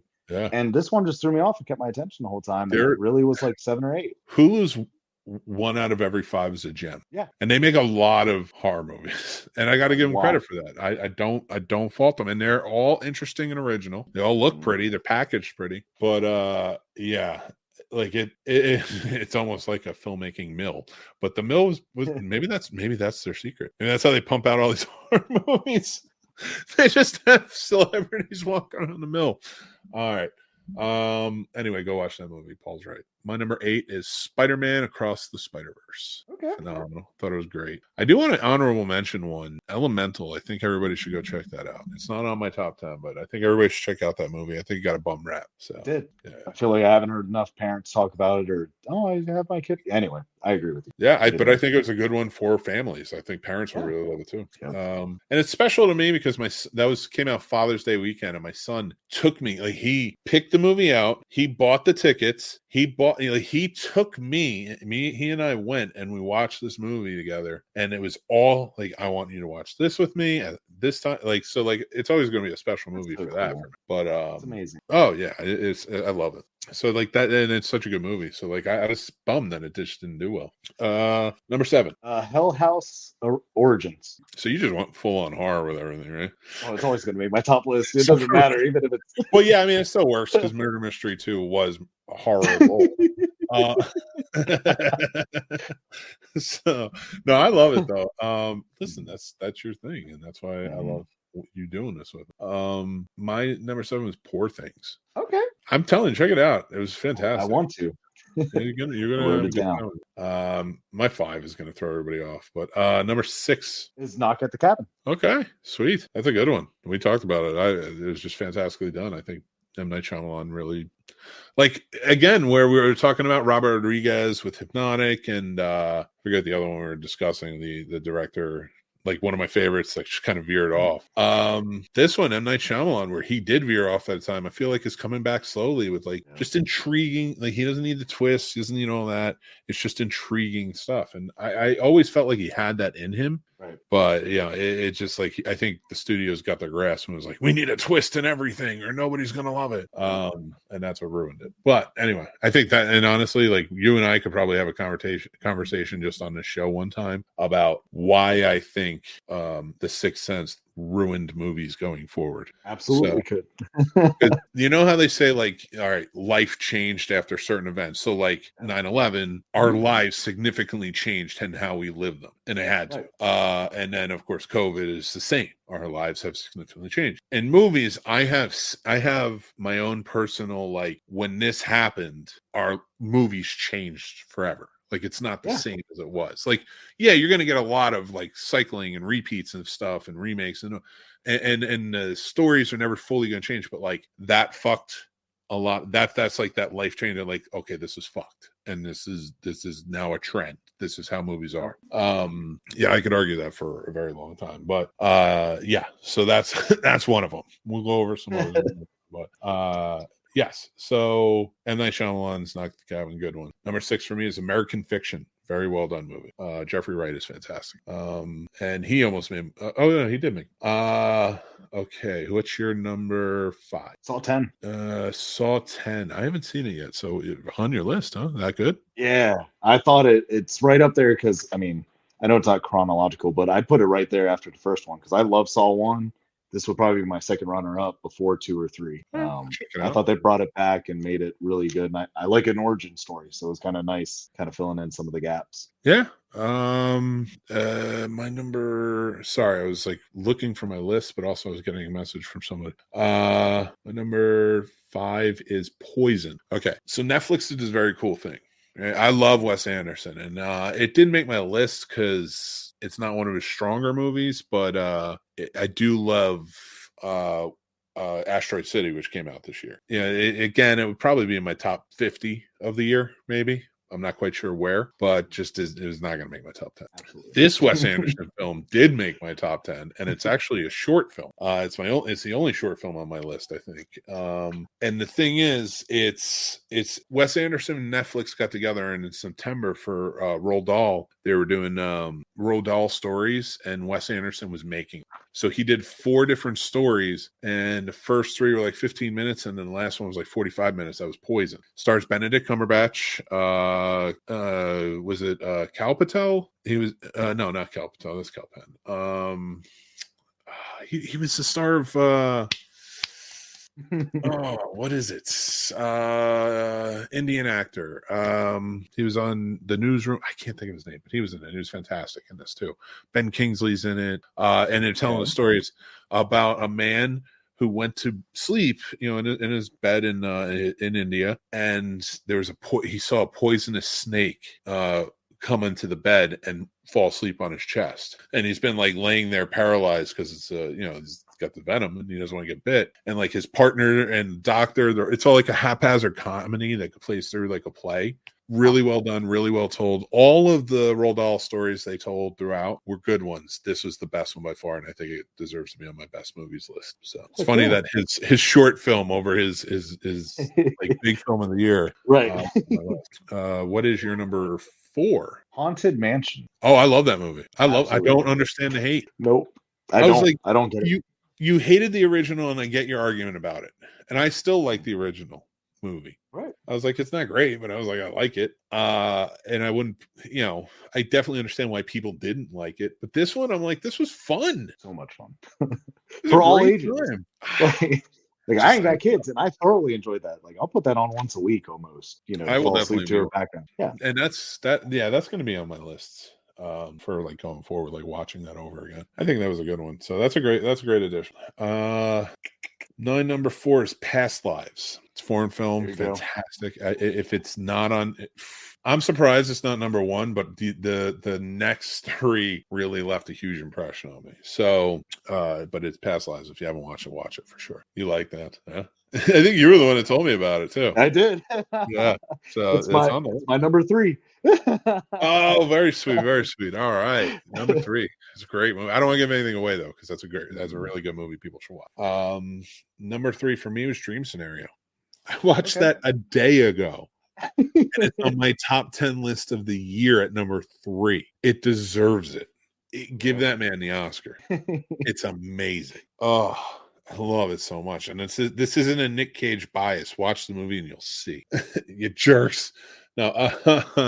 All right. We got number 2 for you. Number 2 for me was Talk to Me. Okay. Damn, you are all horror. This is like Paul's normal list is top 10 horror with murder mystery. And there's no other horror movie you could fit in there over murder mystery. None. I mean, I could have squeezed something. What's number 11 on your list? What's number 11? Oh, where did I write my extra ones? I just want one. Scream 6. It was Scream 6. Okay. Can I ask you something? If I was over your house right now and I was like, dude, and I had 2 DVDs in my hand and I was like, dude, let's watch what? Murder Mystery 2?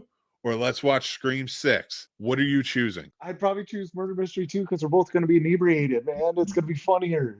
It's not, because if we want funny, we'll watch Roadhouse or Super Troopers or some weird shit like that. You're like all about like Murder Mystery 2. Not even the first one. So if we're inebriated and we want to laugh, you're saying you wouldn't even choose the first Murder Mystery. The first one for sure. That's not on the table though. You said 2023. Why you hate Sandler so much? I don't hate Sandler. I like Sandler when he's actually genuine, not like selling it. Like when he's making his carbon copies, no, I'm not in. And he knows what I mean. Those are his cash grabs. Hubie Halloween, sure, whatever. I think you dogged me last year for that. You're like, it's fine, it's fun, whatever. But it's not on my top. Again, it's one of those ones that float. It's just like I don't even think you're good enough to be on a list. So, or bad enough to be on a list. So all right, whatever. Fucking Adam Sandler love. So talk to me. You love the horror. Yeah. Mine is arguably a horror too, but I would hardcore argue a drama, and that is Godzilla -1. I still need to watch it. I'm dying to see it. God, watch this movie, people. Watch this movie. God, I love it. So yeah, I can't. I don't want to give anything away. Godzilla's in it. It's cool. It's fucking amazing. I think it's probably the best Godzilla movie ever made. I can't believe this. I mean, because I love Gojira, but anyway, you go. What's number 1? Number 1 was the Hunger Games Songbird. I'm not gonna lie. All right, you're done. You're out of here. All right, the Hunger Games. First of all, 2 sequels. You finished off with a sequel at number 1. Prequel. It's completely different. It's not even a sequel. It's a prequel. Oh my god. Different. It's still in the wills. It was so good. You still haven't seen it yet. It was so good. It's still You need to see it. Hunger Games, dude. It's the same You need to see shit. it. It's the same shit. It's the same shit. It's the same shit mixed with the fucking Sound of Music. That's what it is. Am I right or I am I like the wrong? music better for Hunger Games. I'm just saying. I know those songs were Fine. cool. I don't blame you. I don't blame you. But it didn't have Julie Andrews, who's a fucking goddamn treasure. I may hate the Sound of Music, but I'm not an idiot. I love Julie Andrews. And Christopher Plummer was such a badass. But anyway, I can't believe that's your number one. I'm sorry. What's your number 12 on your list? What comes after Scream 6? Guardians 3. I haven't even seen Songbird bullshit, and I bet you Guardians is better. And that didn't even make my top 10. That didn't even make my top 10, and I can guarantee it's better than the Songbird bullshit. Dude, the Hunger Games movies have no business being as long as Oppenheimer. No. I thought it was good. Bullshit. It's bullshit.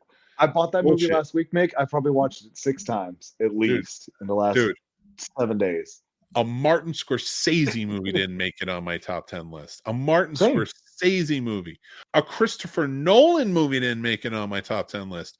And you're over here peddling this bullshit with the fucking songbirds and the firebirds and whatever the hell else they do in there. Oh my God.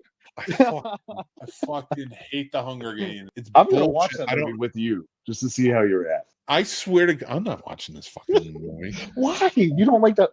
That's a whole. I'm not going to hate on it, whatever. I'm sure people liked it, whatever. Oh, they hate it in theater. Like, it did shit in theater. No, like I'm like one of the few that actually liked it. I feel like. Oh my God. No one else did. Oh my God. Do you just get furious when you find out that at Carolina Fear Fest they have good actors there? Are you like, I don't watch those movies? Yeah. I want the shitty actors. Give me the shitty ones. What's Camp Sleepaway? I don't know any of these movies. Yeah, you're right. I love it. Who's Slasher 15? I don't know any of these guys. Like, what's happening? No, you don't besmirch their name with your murder mystery bullshit. My number one, fucking Songbirds. The Creator. Best fucking movie of the year. To everyone who didn't watch this movie yet. I guarantee you, when this movie comes out on fucking streaming, everyone's gonna be like, how does this movie not win every fucking award? I think it released on Prime today or yesterday or something. It's good. I guarantee it's gonna come. It's gonna make people come with how beautiful it is. I realized I said it. I was so disappointed with that movie. I'm not gonna lie. How you feel about me with Murder Mystery 2, I feel that way about The Creator. Fuck you. What do you mean you're disappointed? I'm bored. So mad at you right now. Put that on, and we were like bored. You're like, okay. An hour and a half in, we were like, how much is solving a mystery? Click. How much is left? Click my ass. That movie from beginning to end, I'm like, this is thrilling, and the science fiction elements of it is brilliant. My number one film of the year, you're coming at me with Rachel Ziegler singing songs to fucking tall blonde guy to basically me in high school. Yeah, it's dude, calm down. I'd rather read porn in Braille than watch that movie again. You sick fuck. You sick fuck. I disagree with you. And I'm happy to disagree with you. Nah. It wasn't that bad. Fuck you. But it wasn't that good. Dude, 90% of the movies on your list nobody heard of. That's true. And I love it. I love it. Should have. You're right. And that includes The Creator. So that concludes our list. So that's our top 10 list 2024. Welcome to the Scene Snobs. The book is shut now. All right. You ready to get into these reviews? Yeah, I can only review one of them because I still haven't had a chance to watch James. That's all right. I'll tell you what a good movie is. Let's do this. So here we are, everybody. We're reviewing Leave the World Behind and Dream Scenario. And I am going to start off with Dream Scenario because you haven't seen it, and I might as well just get that away so we can get into Leave the World Behind. So Dream Scenario is the story. Nick Cage plays a professor in the movie who it really is like a professor of like biology in some sort. Like he studies ants mostly and like the patterns, the scientific patterns of them, and teaches them in the school. College, I should say. And he's just a very not interesting guy. Like there's nothing interesting about him. Nobody really finds him that way. He's married, has kids. It's just kind of a droll life for him as it picks up. And then little by little, people are coming up to him. They're starting to recognize him. they're finding that he's in all of their dreams. Now, it's not actually him. He's not controlling anything. There's nothing happening. Nothing nefarious is happening from him. He's just showing up in people's dreams. And a lot of times it starts out where, he's just there, doesn't say anything, just kind of walks. It's just kind of peculiar. He's not a force of evil. He's not a force of good. He's just there in the background. And people are telling their stories. And as he gains prominence in this, it starts to see like he's saving people and he becomes heroic and he's kind of living the life and he's gaining that viral popularity. And then like things take a turn for worse and some bad things start to happen and nightmares start to occur. And Paul, Nicolas Cage character in the movie, starts to get blamed for those. His life is completely devastated. He starts to get canceled in so many fashions. There's a great allegory for cancel culture that doesn't knock it, but at the same time asks, when does it go too far? There's some heartbreaking scenes in this. Nicolas Cage throughout delivers. The entire cast delivers. It is just truly a fantastic movie. And my rating for this movie is, oh, no, that's not it. Dream Scenario is 4.5 out of 5 mics. I just thought it was truly fantastic. I think everybody should watch this movie, and I hope he wins the award for it. So that is my review of Dream Scenario. So, Paul, how about we get into Leave the World Behind? Do it. All right. Leave the World Behind tells the story of a family with Julie Roberts and Ethan Hawke at the leads who want to kind of get away from life for a little while from the big city. So she books a house, it's like an Airbnb type of thing.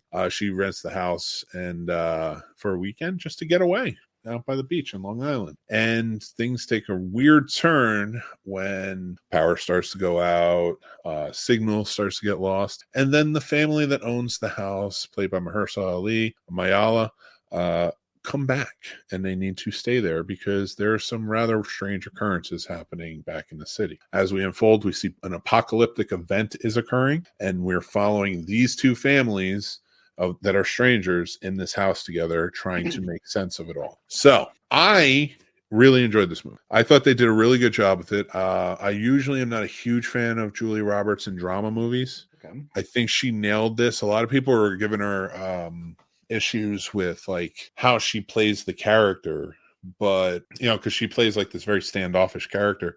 But I got that. I understood. To me, that was like, I get it. And especially when she gives that speech at the end about how she deals with people all the time and she sees the worst of humanity for the most part through her work. And that's why she's just so untrusting. But to also see it juxtaposed by like when she starts to connect with the GH character and such, Mahershala Ali's character. I really like that. And Ethan Hawke gave a great performance. All the kids were fantastic. What's your take on it? What did you think? I thought it was way too long for what it was. I thought they should have condensed down to about an hour and a half, maybe 2 hours, but we'll say an hour and a half.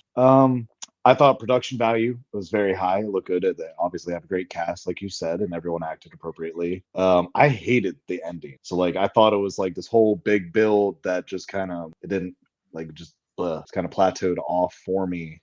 So for me at least, I only gave it about a 5 out of 10, just because that ending really it left it kind of too open. I mean, just for what it was, because I like my end of the world movies to either the world's ending or it's not, or this is what it is, like Cabin in the Woods. All right, cool, that thing's coming out to end the world. Armageddon. Okay, they saved the planet. The asteroid's gone. We're good. I don't like it when it's like, oh well, we don't know if are we doing spoilers? You can. So let's just throw out spoiler alert, everybody. I just didn't like how it was like, it could be our government, it could be someone else's government. We still don't know 100%, this and that, and I was just like, oh, okay. Can I throw something out there to that?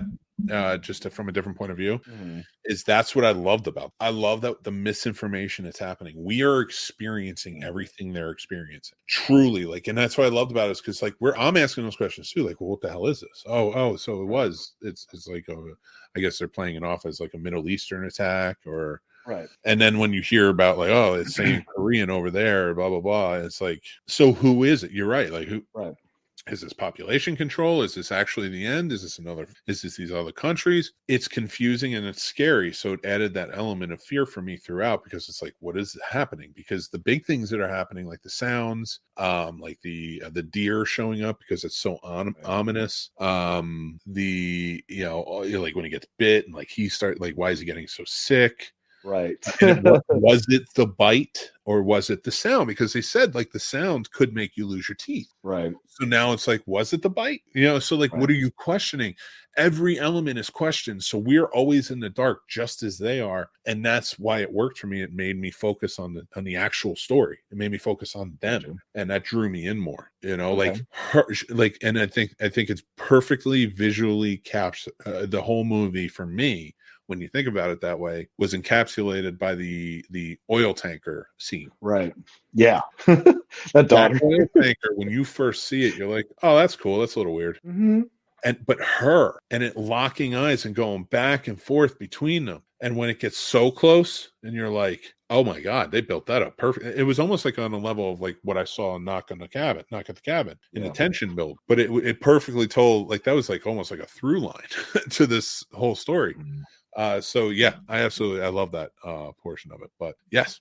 All right. What and another element to me was not just that, but was how each character portray like who they are was really like Paul. I think Ethan Hawke's character name was Paul. I'm not 100% sure, but I think it was. He was like a media teacher. Right. So like when they lost the media, he didn't know what to do. Right. I loved it. He was so like just questions, just like, well, what do you think about it? Because like he can't imagine a world without getting his information from the media or not getting any information at all. And I thought his character really was like probably the best for me, especially when he gave that plea to his father, to the Kevin Bacon as a father, right, for his son. I was like, don't sleep on Ethan Hawke's character here. Like I think a lot of people were, because Julia Roberts and Mahershala Ali going head to head were fantastic. And the same with Myhala too, the young woman in it who played the daughter. She was fierce and she did great. She was sharp. For sure. So what was your rating for the movie? About probably a 5 or 6 out of 10, right around that. Very cool. And next time Paul's on, I will make sure to get your rating beforehand so I can add it. But mine was, of course, oh no, that's Stream Scenario. The World Behind, I got these mixed up again. 3.5 out of 5. So I think right around the same we feel about it. Like they're both very good movies, but yeah, I just overall was like, yeah. All right, well, let's move on. So we got a mix. This is the final mixed movie pick for the year 2023. And those were the final 2 reviews. Hopefully you guys like them. So this comes from 1996, and it's the movie City Hall. If you haven't seen it, it's kind of a intense thriller. I really like it. John Cusack plays a great role. I think Al Pacino is underrated in this movie as the corrupt mayor. And yeah, just the whole cast kind of rounds out really well with Bridget Fonda and more. So I really like this movie. I think for 1996, it was a good testament to like the times and such, those political thrillers that we were seeing. So, but I that's my recommendation. I think check it out and let me know what you guys think. That's my mixed movie pick for the year of 2023. Next year will be 2024. Paul, before we leave, final thoughts for the year? It's been a hell of a year. I'm just ready for whatever comes next year, and let's make it happen. Well, I'm going to try and be inspiring for a second if I can. It is the end of the year, and this hasn't been a very inspiring year for me. It's been a tough year, actually. Lots of stuff going on in my life outside of this that have affected this. Then there's also stuff that happened within this that affected my outside of my life. I think elephant in the room, Casey leaving, lots of other elements, in my personal life that invaded too. So when I look back at 2023, I look back at a lot of hardships, and that it can bring me down. But one thing that really kind of shined through a lot when I start trying to think more positively about things is through these tough times, I was really able to see who my friends were, and not just friends, but like the people who really cared about me and come together with, it filled my heart with a lot of joy. A lot of good people from the past, from the present, and just blooming, really stepped up and showed loyalty, showed friendship, for me when I didn't know it was really there. Paul being one of them, for sure. You're on that list. And that means the world to me. I think you guys don't know how much our whole thing here is like, what's the strongest ship in the fleet? friendship. You know, that's like what this is built on, not just the absurdity that all stems from it because I'm absurd, but friendship is really what it's all about, whether it's friendship with your family. I mean, your wife should be your best friend, and I found that too throughout the year. Like, I didn't know that. I didn't think about that. I lost my best friend in 25 years a couple of years ago, and it still haunts me to this day. There's still grieving there, and it's going to be forever. That was my brother. But this year, it kind of, through all the tough times and everything, even tough times with my wife, I found my friendship with her. And then I found my friendship through like people like Paul, and I found friendships like through so many of you out there. Sturdy was on earlier, things like that. So it strengthens my resolve of like going forward. The people that are there for me, the people who have my back, the people who I hope know I want to have their back too. And I heard a great quote, and I want to share it with you guys. And this comes to the friends who may be feeling like, I can't go to them. I don't want to burden them. I don't want to do that. And this is true. This is very, very true. It's not my original thought, but having thought back on such great friendships in my life, and how I've been able to be a friend to them, and they were friends to me. Do not look at burdening your friends with your problems. It's never a burden. If they are your true friend, then they will look at it as an honor for a chance to help you through your tough times. So think about that. And the people you are closest to, and that's why I had brought up my wife, and I had brought up, other friends and such. They helped me through, and they want that honor to help a friend through those tough times. And I've had that so many times with so many wonderful people. And I try to extend that. That's what the whole Snob Nation is built on. So, and even people who like sheep that may have strayed from the flock and I may not be close with, does not mean I don't think about them. Does not mean I don't wish them well. I don't hate anyone. I don't want anyone to do poorly.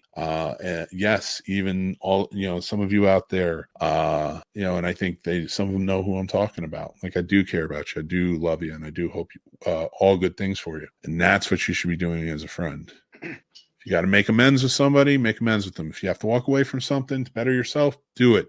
If you have to change parts of yourself to strengthen the bond with somebody, do it.